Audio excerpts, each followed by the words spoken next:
Back with you tonight here on In Focus. We continue now with our breakdown of today's court proceedings in the Senzo Meyiwa trial at the High Court in Pretoria, with a discussion on the adequacy of training of officers to respond properly to crime scenes with South African Policing Union spokesperson Lesiba Thobakgale. Lesiba, good evening and thank you very much for your time. The significance of efficient murder crime scene processing cannot be overemphasized, but let's maybe get a sense from you right now. What are the challenges and shortcomings with regards to the efficiency of processing murder crime scenes?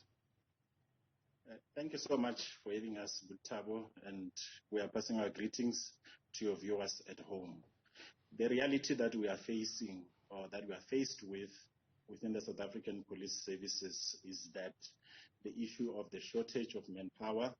When looking at the issues of detectives, we know the issue of manpower has always been a challenge, where we don't have enough detectives or enough police officials to do the work. But crossing over directly to the issue that you are speaking to, the fact remains to be that our police officials are sufficiently and very well trained, because from the college there are courses that speaks to crime scene management and so on.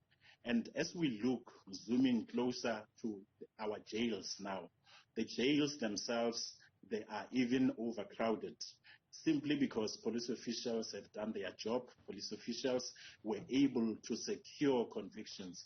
And securing of those convictions, clearly it is because of how the crime scene, was brought about even in court, whereby even the judges, or being it magistrates, found it worth to say those who were alleged to have committed those specific crimes indeed happen to be found guilty based on the job that was done by police officials. Yeah. And if indeed one could say that police officials are not efficient in terms of crime scene management, our jails wouldn't be overcrowded as we speak right now. But we don't want to zoom into a specific case, more especially Butabo, because it remains to be a matter that is sub judice, because each and every case is being brought before the court, and the court has a responsibility to test the evidence. And what we are seeing in that related case, it is what is happening in that process of testing the evidence that is presented. And in commenting even further on it, it may happen, it might even be premature, because already that matter, it is sub judice, and we will just wait and see what really happens at the end of the day, and what would be the ruling of the court or the judgment of the court in relation to that specific matter. No, absolutely, which is why our approach is really to look at the broad significance of efficient murder scene crime processing in the police. The 2019 investigation that was conducted in the Western Cape around the police stations there, I think they went to about, just over 1,000, maybe just under 2,000 of them, that they investigated the degree of training, right? The numbers that came back in 2019 were really scary. I think close to 91% of those that they had asked various questions indicated that there was very little specialized detective learning programs that they had undergone. A huge chunk of them were, for example, not trained to investigate fraud. I think just over 40%, and just over 50% lacked basic detective learning programs. That is not adequate training by any stretch of imagination.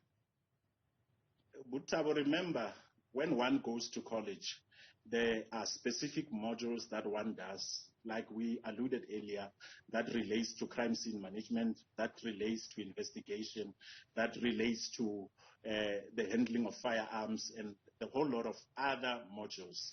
And when one goes to the police station, if one is then dispatched to be under detectives, there is a specific course which we call it ROC, that course, it is very important for detectives to undergo it.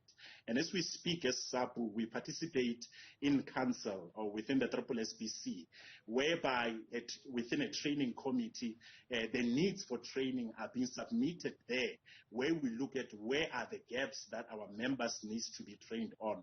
And it is very vital to ensure that each and every detective who comes within the environment, they have to be trained, more especially with that rock course, because that rock in itself, it is a specialized type of training that a detective needs. And if there is anywhere where there are gaps, where maybe there are members who says they are not trained and so on, the SAPS management has to take quite a responsibility in relation to those who are not trained. But the basic one, it comes from the level at the college or from the academy level before one could go out to serve our communities out there. But the issue where there are allegations, or maybe there are issues where some are saying that police are not trained, that one as SAPU, we are not in agreement with it, because we know that as much as there are challenges that are there, out there, our members, they are very well equipped. They have the knowledge of the job that they are doing. And those minor gaps that are there, they need to be resolved in order to ensure that everyone is on par in relation to training, because it is a very difficult thing for you to be expected to go out there if maybe you are expected to investigate, like you alluded to the issue of fraud, if one does not have a specific training that relates to the fraud. But we want to assure the public that in the training committee that we are participating in, we know the type of trainings that our members are undergoing. And even as we speak now, there are a lot of trainings that are going throughout the academies in order to equip our members so that they can be able to serve our communities with knowledge and skill and with that pride, because service delivery, it is what is important to be offered to our communities. And it is always best when our members are fully trained to give all of those services to our communities without any disadvantageous situations that they may find themselves under. Yeah. So, I mean, I'll take you back to that study again, because we don't want to speak on this specific case, as you put it, because it's still going. But that particular study is on crimes that were committed in Yang, murder crimes that were committed in Yang. And the principal complaint that came out of those cases was that there was a lapse in comprehensively and conscientiously examining and recording events at the crime scene. And part of it would be put down to the fact that there was, for example, a lack of adequate resources. So an officer would be going knowing well that they're going to a crime scene, but they would not have the necessary tools and equipment for the work that they are about to do. How rife is that situation? Definitely, Butabo, that is the reality our members are facing. If we remember the Western Cape itself, it is short of thousands and thousands of police officials, same as it applies to other provinces. That is why, as SAPU, our position has always been clear that even the 10,000 recruits who are in college as we speak, it is just a drop in the ocean, because they are just there to go and ensure that they close in the spaces of the natural attrition of the members that we have lost within the service. But we still need even adequate members. We still need even adequate physical resources, so that our police officials could be able to do their duties efficiently without having anything that will disadvantage what they have to do. So in order for us to win in this fight against crime fully, so we have to deal with the issues of physical resources. We have to deal with the issues even moreover, because even if you can have physical resources but you don't have enough manpower, you are still bound to fail. So up until SAPS and even the government of this country realize and acknowledge that we need more police officials, because when we look at the ratio that speaks, the United Nations recommended ratio that speaks to one police official is supposed to be policing around 220 citizens. But as we speak in South Africa, one police official is responsible for around 420. And when we look at the boots that are there on the ground, they are not even more than 100,000. Not talking about those who are doing administration administration and those who are sitting in the air-conditioned offices. So indeed, without addressing those challenges, we will keep on having and seeing the very same issues that we are seeing, whereby our members are expected to go out there and overstretch themselves. The July unrest has shown us clearly that without enough manpower, even if you can have intelligence, but if you don't have enough manpower to ensure that whatever that you are faced with, you can be able to deal with it in terms of the manpower that is needed, you are bound to fail. So it is about time that self-management and government smell the coffee to say this situation has been going on for so long. We need to have more resources, and moreover, we need the human capital so that crime scenes can be attended clearly, so without any fail, so that we don't have any sort of shortcomings that are there. But it is still our position as SAPU that our police officials, overstretched as they are, they keep on pushing themselves to do their level best in order to ensure that they achieve convictions within the criminal justice system. So you wouldn't support a call for a skills audit, particularly when we're talking detectives. However, you would maybe support the idea of reprioritization of allocations of resources. That is true, because it is our belief, these members that we are talking about are the people that we know. They are our members.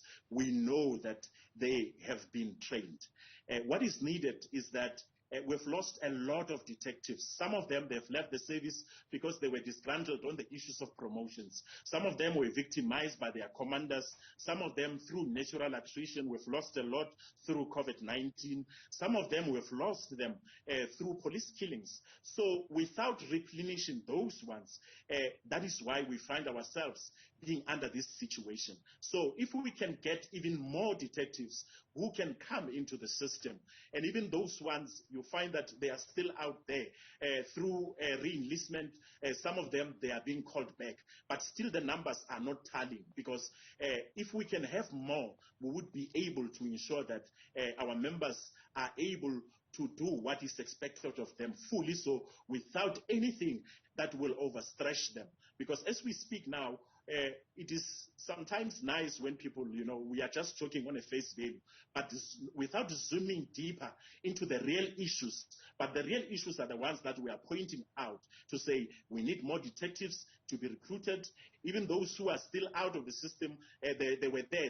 They've got that experience. And also looking into the issue of the re-establishment of specialized unit like murder and robbery, because those ones, they specialize clearly with the modus operandi. They know on how criminals are operating and so on. And they were able to achieve a lot of convictions through the work that they have been done. So we are in belief as SAPU that if we can have more manpower and re-establishment of specialized units like murder and robbery, we would be able to deal with these challenges. But without facing them head on, Butabo will keep on talking and talking even more and more about these issues without reaching a desirable solution. Even though we know what is the solution, there is just no will to achieve this solution, because it is really needed within the South African Police Services. Lesiba Thobakgale, speaking for the South African Policing Union, standing firmly behind the training of the members of the South African Police Service,